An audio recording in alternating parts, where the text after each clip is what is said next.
अभिवादन स्वीकार कीजिए ब्रजेश मिश्रा का। और आप देखना शुरू कर चुके हैं द डिबेट। बहनों भाइयों, कृषि से जुड़े तीनों कानून आज लोकसभा और राज्यसभा से वापस ले लिए गए। अब ये तीनों बिल वापसी के लिए भारत के राष्ट्रपति के पास भेजे गए हैं, जहां अंतिम मुहर के बाद ये कानून पूरी तरह से वापस हो जाएगा। आज हम इस विषय पर और इस मसले के बाद संसद और देश भर में उपजी राजनीति के विषय में चर्चा करेंगे। बहनों भाइयों, आज भारत के किसानों के लिए बड़ा दिन है। पिछले 1 वर्षों से भारत का किसान सड़क पर है, प्रदर्शन कर रहा है। 700 से ज्यादा किसान भाइयों की शहादत हो गई। आखिरकार भारत सरकार ने आज संसद के दोनों सदनों से कृषि से जुड़े तीनों कानून की वापसी करा ली है और यह प्रस्ताव पास हो गया है। अब इस बिल वापसी का प्रस्ताव पास होने के बाद इसे राष्ट्रपति के पास भेज दिया गया है, जहां पर वो मुहर लगने के बाद राष्ट्रपति की मंजूरी के बाद यह कानून पूरी तरह से वापस हो जाएगा। नल एंड वाइट, यानी यह कानून पूरी तरह से खत्म। एक बड़ा मुकाम, एक बड़ी उपलब्धि भारत के किसानों ने अपने आंदोलन और अपनी शहादत की वजह से हासिल की है इस देश में, जिसे यह माना जा रहा था कि भारत की सरकार पीछे नहीं हटेगी और ये कानून नहीं वापस लिए जाएंगे, लेकिन ये वापस ले लिए गए। अब जब ये तीनों कानून वापस ले लिए गए हैं, उसके बाद आज संसद के दोनों सदनों में भयंकर हंगामा हुआ, बहुत शोर शराबा हुआ और सरकार ने आज बहस नहीं की, बल्कि ध्वनि मत से दोनों सदनों में इस बिल की वापसी करा ली। सामान्य तौर पर संसदीय परंपरा यह है कि जब कोई कानून लाया जाता है तब उसके बारे में बहस होती है, और अगर कोई कानून वापस लिया जाता है तो भी वही प्रक्रिया अपनाई जाती है। यह संसदीय नियम है। लेकिन कानून बनाते वक्त तो इसकी चर्चा हुई थी, लेकिन आज वापस लेते समय इसकी चर्चा नहीं हुई।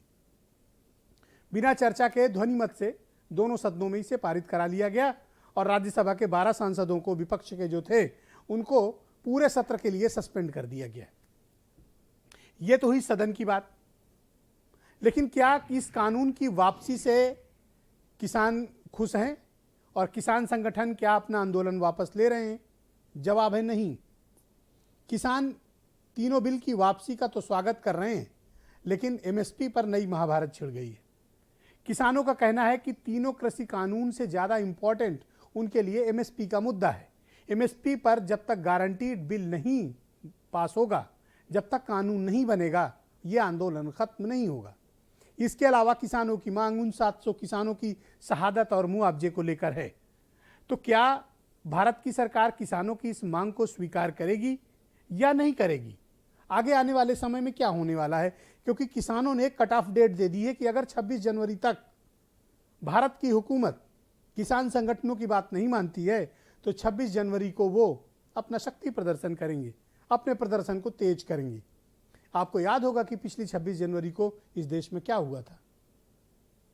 किसान संगठनों ने अपने आंदोलन को तीव्र किया है, क्योंकि उनका मनोबल बढ़ गया है जब से भारत की सरकार ने तीनों कानून वापस लेने का ऐलान किया था। तब से किसान देश भर को ये समझाने में कामयाब हो रहे हैं कि जिस मुद्दे को लेकर वो लड़ रहे थे वो मुद्दे जायज थे। सरकार डिफेंसिव है इस मामले में, क्योंकि अगर सदन में बहस कराती तो निश्चित तौर पर पूरे देश को ये पता चलता कि दरअसल मामला क्या है। तो आने वाला वक्त कैसा है? क्या ये बवाल जारी रहेगा? बिल तो वापस हो गया है। आने वाले समय में क्या किसान आंदोलन भारतीय जनता पार्टी के लिए बड़ी परेशानी का कारण बनते जा रहे हैं, क्योंकि विपक्ष ने किसान आंदोलन को पूरी तरीके से सरकार को घेरने में इस्तेमाल कर रखा है। इसका हल क्या है? और अब तक 11 जनवरी 2021 से बंद हुई वार्ता आज तक शुरू क्यों नहीं हुई? भारत की सरकार को चाहिए कि किसानों के साथ, किसान संगठनों के साथ बैठकर एक बार चर्चा कर लें। अगर इस मामले का वाकई में कोई समाधान निकलना है तो किसी भी परिस्थिति से हटकर कोई भी आग्रह, पूर्वाग्रह, दुराग्रह, इन सबको परित्याग करके दोनों स्टेक होल्डर्स को, भारत की सरकार और भारत की किसान यूनियन, दोनों को बैठकर बातचीत करनी होगी, तभी इस मामले का समाधान निकलेगा। क्योंकि किसान अपने हिसाब से बात कर रहे हैं और सरकार भी एक तरफा फैसले ले रही है। लिहाजा जब तक ये दोनों स्टेक होल्डर्स बैठकर आपस में बातचीत नहीं करेंगे, आपस में चर्चा नहीं करेंगे, बहनों भाइयों, इसका समाधान नहीं निकलेगा। मैं इस बार ऐसी डिबेट में 50 बार ये बात कह चुका हूं कि बात से बात बनती है, बात न करने से बात बिगड़ती है। इसलिए बात बनाने के लिए बात करनी चाहिए, इसलिए बात होनी चाहिए, बात शुरू होनी चाहिए। कुछ बयान सुने आप। आज की डिबेट बेहद महत्वपूर्ण है। संसद के पहले दिन 29 तारीख को ही तीनों बिलों को पार्लियामेंट ने भी रिपील कर दिया है। यह प्रधानमंत्री नरेंद्र मोदी जी की कथनी और करनी की एक रूपता का परिचायक है।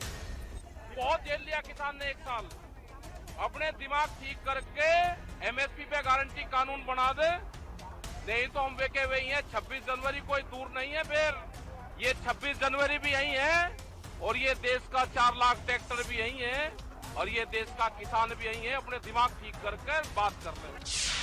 मगर जिस प्रकार से ये कानून रद्द किए गए बिना कोई डिस्कशन,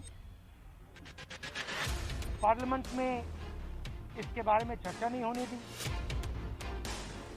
ये दिखाता है कि सरकार डिस्कशन से डरती है। किसानों ने आंदोलन छेड़ा, उस समय भारतीय जनता पार्टी का क्या स्टैंड था, और आज जब भारतीय जनता पार्टी ने तीनों कानूनों को वापस ले लिया है तो वो किसानों के पक्ष में कैसे हो गया।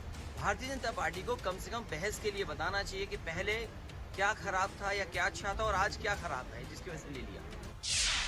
लोकतंत्र का गला घोट के, संसदीय परंपराओं का गला घोट के बिल पास किया गया। आज जब इसको वापसी किया, विपक्ष को किसानों का 1 साल में जो दर्द उन्होंने झेला है वो बात रखने का हक नहीं। एमएसपी की जो उनकी डिमांड है वो उठाने का हक नहीं हमें। साल से किसान प्रोटेस्ट कर रहा है। पॉलिटिकल लॉस आपको नजर आ रहा था। आने वाले विधानसभा के चुनाव में सुप्रीम कोर्ट में अगर ये जाता तो यकीनन सुप्रीम कोर्ट स्ट्राइक ऑफ करती, हमारा ओपिनियन। इसीलिए इनको हालत मजबूरी में अपने राइट को सॉल्व करके इस कानून को रिपील करना पड़ा। तो एमएसपी पर मची इस महाभारत पर और तीनों कृषि कानून वापस लिए जाने के बाद मचे इस बवाल पर आज हम परिचर्चा को आयोजित करेंगे।